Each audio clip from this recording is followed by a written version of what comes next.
Machine, এটাকে আমরা ট্রিকন working machine বলি। আর এটার ব্র্যান্ড হলো Liva, brand Liva, origin Germany. ঠিক আছে? আচ্ছা, তো এই মেশিনের মধ্যে কিছুক্ষণ আগে ম্যাডাম তোমাদেরকে সব কিছু বলে দিচ্ছি। একটা জিনিস গুরুত্বপূর্ণ, সেটা হলো এই যে এখানে দেখা যাচ্ছে অনেকগুলো ফিলামেন্ট, তাই না? এখানে যেটা আমরা তৈরি করতেছি সেটা হলো মশারি, মসকিটো নেটস।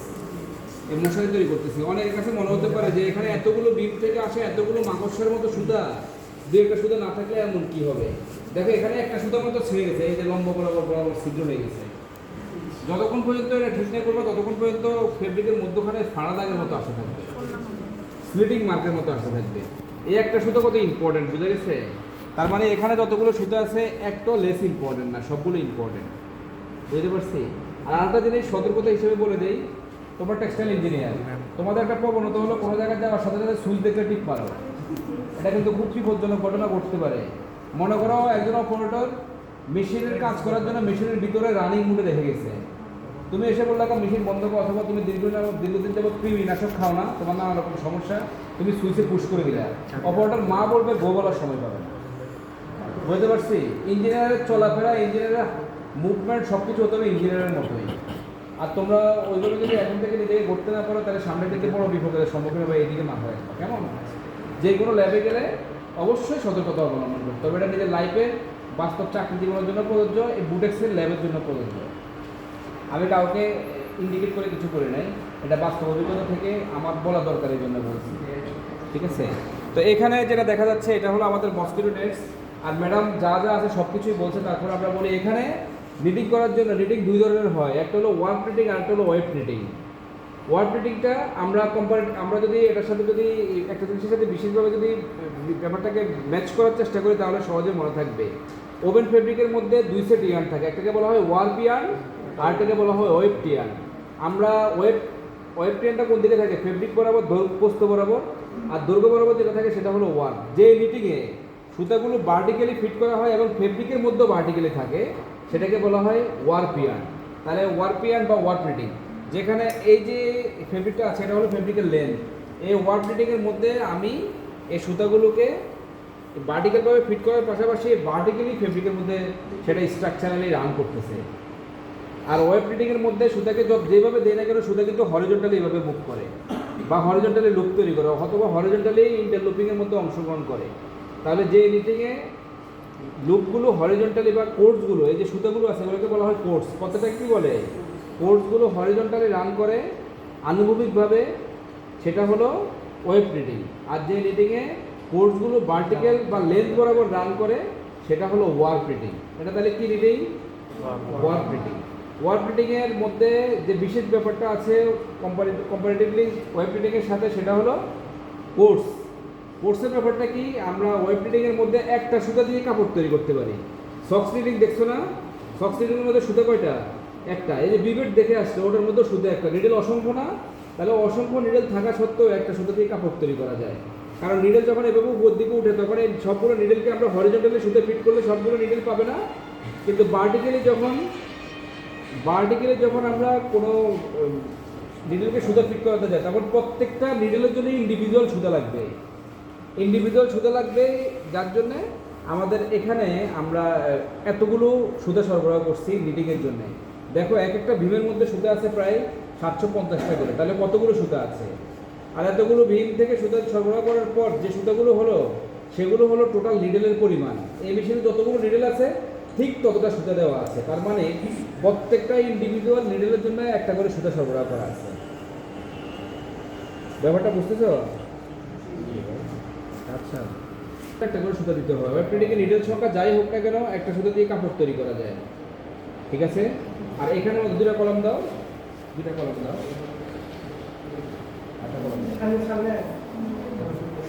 আচ্ছা ঠিক আছে।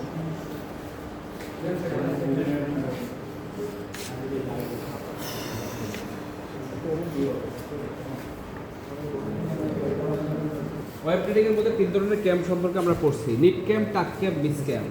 NEET loop, tuck loop, miss loop এভাবে হয়। আর লুপ তৈরি করার জন্য বড় ধরনের ভূমিকা রাখে ক্যাম্প। কে রাখে? ক্যাম্প। ক্যাম্পের কারণে নিডেল উঠে উপরে নিট লুপ, টাক লুপ নাকি মিস লুপ তৈরি করবে সেটা নির্ধারণ করে কে? সেটা ডিসাইড করে কে? ক্যাম্প। কিন্তু এখানে সেটা ব্যতিক্রম, এটা সম্পূর্ণ ব্যতিক্রম। এখানে একটা বিশেষ বেসিক রিডিং এলিমেন্টস আছে যেটাকে বলি আমরা গাইড বার। এই যে এটার মধ্যে কিন্তু গাইড আছে, দেখা যাচ্ছে গাইড। প্রত্যেকটা গাইডে একটা করে সুতা আছে, প্রত্যেকটা গাইডে একটা করে সুতা আছে। এই গাইডটা কিন্তু মুভ করে, এই গাইডটা ডিসিশন নেয় কোন ধরনের কী ধরনের স্ট্রাকচার হবে, কী ধরনের স্ট্রাকচার হবে সেটা নির্ধারণ করে কে? এই গাইড। তাহলে নিডলের কাজ হলো শুধু উপরে উঠা আর নিচে নামা, উপরে উঠা নিচে নামা। একটু আগে ম্যাডাম তোমাদেরকে নিটিং জোন দেখাইছে। নিটিং জোনের মধ্যে আমাদের অনেকগুলো বেসিক রিডিং এলিমেন্টস আছে, তার মধ্যে একটা হলো গাইড বার, যেটার মধ্যে গাইড বারের মধ্যে সুতো থাকে। আরেকটা হলো নিডল বার, আরেকটা হলো স্লাইডিং লেজ বার, আরেকটা হলো সিঙ্কার বার। তাহলে নিটিংয়ের জন্য সিঙ্কার জরুরি না?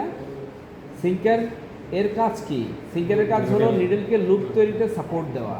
সিঙ্কারের কাজ নিডলকে লুপ তৈরিতে সাপোর্ট দেওয়া, তাই নয় কি? তাহলে সিঙ্কার নিডলকে লুপ তৈরিতে সাপোর্ট দিবে, তার মানে নিটিং জোনের মধ্যে সিঙ্কার বার থাকবে। আর গাইড বারের কাজ হলো নিডলকে সুতা সরবরাহ করা, তাহলে গাইড বারও থাকবে। আর এখানে নিডলের মধ্যে দুটো পার্ট আছে, একটা হলো স্লাইডিং লেজ আর একটা হলো হুক। যেহেতু এখানে কম্পাউন্ড নিডলের কয়টা পার্ট? দুইটা, একটা হলো স্লাইডিং লেজ আর একটা হলো হুক পার্ট। তাহলে এখানে নিটিং জোনের মধ্যে আছে আমাদের, এটা হলো আমাদের নিডল বার, এটা হলো স্লাইডিং লেজ বার, এটা হলো সিঙ্কার বার, এটা হলো গাইড বার। নিডল বার, স্লাইডিং লেজ বার, সিঙ্কার বার এবং গাইড বার কয়টা আছে? চারটা। এই যে নিডলগুলোর কাজ হলো উপরে উঠা এবং নিচে নামা, উপরে উঠা এবং নিচে নামা। আর এই যে যেটা দেখা যাচ্ছে এটাকে বলা হয় লিনিয়ার ক্যাম। এটার নাম কি? লিনিয়ার ক্যাম। আর এই লিনিয়ার ক্যামের এর মাথার মধ্যে আছে আমাদের গাইড বার। আর এই যে যেটা দেখা যাচ্ছে এটা হলো গাইড বার আর্ম, গাইড বার আর্ম। এই গাইড বার আর্ম দ্বারাই এই আমার গাইডগুলো, এই যে যেটা দেখা যাচ্ছে এদিক থেকে এদিক পর্যন্ত শ্যাফট, এই শ্যাফটটার নাম হলো রকার শ্যাফট। রকিং মানে কি? রকিং শব্দের অর্থ কি? আমরা বলি না রকিং চেয়ার, রকিং চেয়ারের মধ্যে বসে এরকম দোল খায় না, এই ঠিক রকিং শ্যাফটটা এভাবে ঘুরে, একেবারে function like bike pick up এভাবে দেয় না, এভাবে দিই না, এটাও ঠিক এভাবে করে। আর এটা যখন এইভাবে করবে তখন এই গাইড বারটা সামনে পিছনে মুভ করবে। ব্যাপারটাকে বুঝতে পারো? তোমরা কথা বললে তো তোমরা তো ক্লাসে কনসেন্ট্রেশন দেওই না, তার মধ্যে আবার পিছনে দাঁড়িয়ে কথা বলো, তাহলে কোনো লাভ হলো আমাদের? পিক আপে যেরকম দেই আমরা, এরকম রকার শেপটা অন্যভাবে নিও না। তোমরা কথা বললে তো আমরা এদিকে আলোচনায় আমাদের বিঘ্ন করে। এই যে রকার শেপটা, তাহলে রকার শেপটার মধ্যে আমার গাইড বার আর্মটা লাগানো। তাহলে রকার শেপ যদি এভাবে করে মুভ করে, তাহলে গাইড বার আর্মটা সামনে পিছনে যাতায়াত করবে। আর গাইড বার আর্ম যখন সামনে পিছনে যাতায়াত করবে তখন গাইড বারও তো সামনে পিছনে যাতায়াত করবে। আর গাইডের মধ্যে আছে কে? সুতো আছে। কে আছে? তাহলে সুতো তো সামনে পিছনে যাতায়াত করবে না? তাহলে এ হলো একটা নিডেল, সে উপরে উঠলো নিচে নামলো, তার সামনে থাকা এই যে গাইড বারটা আছে, গাইড বারও তার মধ্যে সুতো নিয়ে এভাবে সামনে গেল, মনে করো সামনে গেল পেছনে আসলো, সামনে গেল পেছনে আসলো। এই যে সামনে যাওয়া আর পেছনে আসার মধ্য দিয়ে কি নিডলকে সুতো পরানো হয়েছে? নিডলকে সুতো ফিট করা গেছে? যায় নাই তো। তাহলে এই যে গাইড বারটা, এটা হলো আমার নিডল, নিচে যেটা আছে সেটা হলো নিডল, আর উপরে যেটা আছে সেটা আমার গাইড। এর মধ্যে সুতো ফিট করা আছে অলরেডি, এইভাবে মেশিনের মধ্যে যেভাবে আছে সেভাবে। তাহলে গাইডটা একবার সামনে গেল আবার পেছনে আসলো, নিডলকে সুতো ফিট হয়েছে? তাহলে গাইড বার পেছনে এবং সামনে যদি নিডল সাপেক্ষে যায়ও, সুতো কিন্তু ফিট হয় না। তাহলে নিডল সাপেক্ষে গাইড বার পেছন থেকে সামনে যাওয়ার পরে যদি সাইড ওয়াইজ মুভমেন্ট দেয় তাহলে কি ফিট হয় না? তাহলে সামনে যাওয়ার পরে সাইড ওয়াইজ মুভমেন্ট দিতে হবে, আবার পেছনে আসার পরে আবার সাইড ওয়াইজ মুভমেন্ট দিতে হবে। এবার কি নিডলে সুতো ফিট হয়েছে? তাহলে সামনে পিছনে যাওয়ার যে ব্যাপারটা সেটা নিয়ন্ত্রিত হয় রকার শেপ দ্বারা। রকার শেপ এভাবে মুভ করে বলেই বা এইভাবে হালকা কোয়ার্ডিনেট পরিমাণ ঘুরে বলেই এটা সামনে পিছনে যায়। কিন্তু এই যে সাইড ওয়াইজ যে মুভমেন্টটা সেটা কি রকার শেপ দিতে পারে? রকার শেপটা শুধু এভাবে ঘুরে, সে তো এইভাবে ঘুরে না, তাই না? আচ্ছা, তাহলে রকার শেপের সাথে যদি এই গাইড বার আর্মকে ফিক্স করে লাগিয়ে দেয় তাহলে এটাকে সাইডে সরতে পারবে? সরতে পারবে না। এই জন্য এখানে একটা লিনিয়ার ক্যাম আছে, এটা দেখো, এটা হলো হলো সেকশন আর এটা হলো লিনিয়ার ক্যামের ব্যারিং, যার ফলে এটার সাথে যদিও আটকানো আছে কিন্তু সাইড ওয়াইজ মুভমেন্ট করাটাকে কোনো রকম প্রতিবন্ধকতা দেয় না, ইজিলি সে করতে পারে। ব্যাপারটাকে বুঝতেছো? তাহলে গাইড বার আর্ম রকার শেপের সাথে লাগানো আছে ঠিকই, কিন্তু সে সাইড ওয়াইজ মুভমেন্টও দিতে পারে এই লিনিয়ার ক্যামের জন্য। ব্যাপারটাকে বুঝতেছো? মাথার মধ্যে ঢুকতেছে না? তাহলে এই গাইড বার আর্মের সাইড ওয়াইজ মুভমেন্ট যেরকম আছে নিডলের ক্ষেত্রে, ঠিক একইভাবে ফরওয়ার্ড এবং ব্যাকওয়ার্ড মুভমেন্ট আছে। তাহলে ফরওয়ার্ড এবং ব্যাকওয়ার্ড মুভমেন্ট রকার শ্যাফট থেকে পায়, সাইডওয়াইজ মুভমেন্টটা পায় এই দুটো রড থেকে। দেখি এখানে গাইড বার হলো দুটা, একটা গাইড বার আর একটা গাইড বার, একটা পেছনে আর একটা সামনে। এই দুটো গাইড বারের জন্য এই দুটো রড আছে, এগুলোকে বলা হয় পুশ রড। কি রড? Push rod. এই রডগুলো এদিকে পুশ করে। কোত্থেকে পুশ করে? পুশ করার মোশন কোত্থেকে পায়? এই যে এখান থেকে। এটাকে বলা হয় প্যাটার্ন ড্রাম। এটা কি বলে? Pattern drum. আর এই প্যাটার্ন ড্রামের মধ্যে লাগানো আছে প্যাটার্ন চেইন। ওই যে চেইনের মতো দেখা যায়, দেখছো না বাইকের চেইনের মতো? এই চেইন কোনো জায়গায় উঁচু, ব্যথা পাইও না, ব্যথা পাইও না, হতেই পারে। এটা নিয়ে তুমি লজ্জাবোধ করে কোনো কিছু নেই, এটা হতেই পারে। নতুন লেভেলে আসলে মানুষ ওষুধ খাবেই, স্বাভাবিক। ওষুধ খায়। তাহলে প্যাটার্ন ড্রামের মধ্যে যে প্যাটার্ন চেইন আছে, তার সারফেস কোনো জায়গায় উঁচু, কোনো জায়গায় নিচু। কোন জায়গায় উঁচু হবে, কোন জায়গায় নিচু হবে, সেটা depends on structure, required structure. সে অনুযায়ী আমি ছোট ছোট লিঙ্ক আছে, এই লিঙ্কগুলোকে একটার সাথে একটা যোগ করলে লম্বা একটা চেইন পাবো। সেই চেইনকে প্যাটার্ন ড্রামের মধ্যে পরিয়ে দিব। ব্যাপারটাকে বুঝতেছো? তাহলে আমি কী ধরনের ডিজাইনের ফেব্রিক চাচ্ছি সেই অনুযায়ী আমি লিঙ্ক দিব। এই লিঙ্কগুলো একটার সাথে একটা যখন যুক্ত করব তখন একটা চেইন পাবো, যেটাকে আমরা বলবো প্যাটার্ন চেইন। সেই প্যাটার্ন চেইনকে কোথায় বসাবো? প্যাটার্ন ড্রামের মধ্যে বসাবো। এই প্যাটার্ন ড্রামের মধ্যে বসা চেইনগুলোর কোনো জায়গায় উঁচু, কোনো জায়গায় নিচু। এই যে আমি পুশ রডের কথা বললাম, পুশ রডের এই মাথা লাগানো আছে আমার গাইড বারের সাথে, আর এই মাথার মধ্যে দুটো ফলোয়ার আছে। ফলোয়ার একেবারে গোল রিংয়ের মতো। এই ফলোয়ারটা সব সময় প্যাটার্ন ড্রামের মধ্যে থাকা প্যাটার্ন চেইনকে ফলো করে।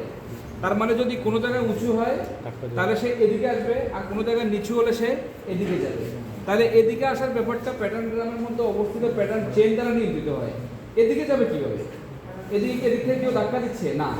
এখানে একটা বক লিভার, অথবা এখানে আমরা এই জায়গাকে আমরা রিভার্স লিভার বলতে পারি, অথবা ডার্ক বিল লিভার বলতে পারি। এটা দেখতে কিছুটা পাতি হাঁসের ঠোঁটের মতো, পাতি হাঁসের ঠোঁটের মতো। এই ডাকবিল লিভারের এই মাথার মধ্যে লাগানো আছে স্প্রিং, আর এই মাথা এই মিডলে পালকাম করা আছে, এই পালকাম করা আছে এই পয়েন্টে, আর এই মাথা লাগানো আছে আমার এই স্প্রিং এর ওয়্যার, এই মাথা লাগানো আছে স্প্রিং। তাহলে এই মাথা যখন আমি চাপ দিব স্প্রিং দ্বারা, তখন এই পালকাম পয়েন্টের কারণে এটা অটোমেটিক্যালি এদিকে প্রভাবিত হবে না, কেন্দ্রবিন্দু বল তৈরি হবে না, যার জন্য এটা খালি জায়গা পেলে এদিকে চলে যায়, আর এখানে উঁচু জায়গা হলে এদিকে সরে আসে। তাহলে নিচের সাপেক্ষে গাইড বার পেছন থেকে সামনে গেল, কার মাধ্যমে গেল? রকার শ্যাফটের মাধ্যমে গেল। এই সাইডে যে মুভমেন্টটা দিল কার মাধ্যমে হলো? প্যাটার্ন ড্রামের মাধ্যমে। কার মাধ্যমে? প্যাটার্ন ড্রামের মাধ্যমে। প্যাটার্ন ড্রামের মাধ্যমে সামনে ডেলে সামনে গিয়ে এদিকে গেল, আবার পেছনে আসলো আমার রকার শ্যাফটের মাধ্যমে, আবার আগের অবস্থানে চলে আসলো। কার মাধ্যমে? প্যাটার্ন ড্রাম, অথবা এখানে রিভার্স স্প্রিং এর মাধ্যমে, তাই না? তাহলে এখানে একটা বিশেষ ব্যাপার আছে, যেটাকে বলে knitting cycle. Knitting cycle complete করার জন্য 4টা স্পেসিফিক ব্যাপার সংগঠিত হতে হবে। এই যে এটা হলো আমার গাইড বার। গাইড বার নিডল বার সাপেক্ষে মুভমেন্ট দিবে। পেছন থেকে সামনে যাওয়ার নাম হলো সুইঙ্গিং। নাম কি? পেছন থেকে সামনে গেছে না, এটাকে বলা হয় ফরওয়ার্ড সুইঙ্গিং। সামনে থেকে পেছনে আসার নাম হলো রিটার্ন সুইং। রিটার্ন সুইং অথবা ব্যাকওয়ার্ড সুইং। তাহলে ফরওয়ার্ড সুইং, সামনে গেল, সামনে যাওয়ার পরে এইভাবে যে সামনে নিডলের সামনে যে মুভমেন্টটা দিল, এটার নাম হলো শগিং। এটার নাম কি? শগিং। আবার রিটার্ন সুইং, আবার শগিং। তাহলে পেছন থেকে সামনে যাওয়া সুইঙ্গিং রকার শ্যাফটের মাধ্যমে হলো, শগিং প্যাটার্ন ড্রামের মাধ্যমে হলো, আবার রিটার্ন সুইং রকার শ্যাফটের মাধ্যমে হলো, আবার শগিং প্যাটার্ন ড্রামের মাধ্যমে হলো। তাহলে যেখান থেকে গাইড বার কাজ শুরু করছে সেখানে তো ফিরে আসছে। এখন সামনে যাওয়ার পরে কত নিডেল পরিমাণ শক করবে, 1 নিডেল, 2 নিডেল, 3 নিডেল, 4 নিডেল নাকি 5 নিডেল, সেটা নিয়ন্ত্রণ করবে কে? প্যাটার্ন ড্রামে অবস্থিত লিঙ্ক বা চেইন।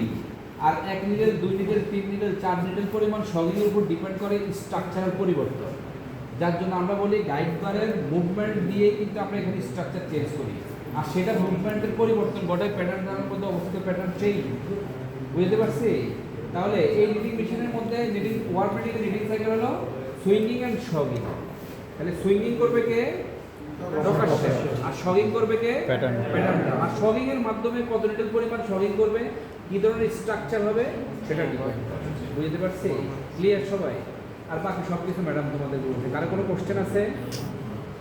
এই পেন দুটার মালিককে?